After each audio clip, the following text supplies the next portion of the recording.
होली के शुभ अवसर पर विश्व विद्यापीठ आवासीय विद्यालय रहिका में बच्चा सबके बीच होली मिलन समारोह के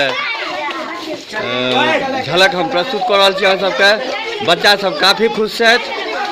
कोरोना सन स्थिति में बच्चा अपन सुरक्षा के ध्यान रखैत मात्र गुलाल से जे छे से सबके एक दोसर के मान सम्मान कर रहा छथिन। सब अपन मित्र के संगे होली के सुंदर सन पर्व में खुश है।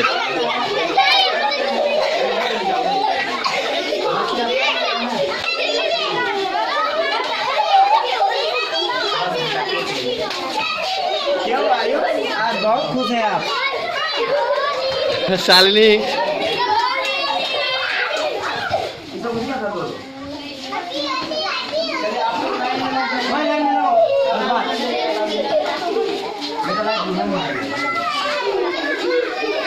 आनंद सर, रमन सर लगातार बच्चा के प्रोत्साहित कर रहा है और बच्चा सब के बीच में टॉफी चॉकलेट बाँट रहा है। ज्योति जी, आनंद सर, प्रियदर्शनी प्रिया सेहो बच्चा के जे छे से प्रोत्साहित कर रहा है।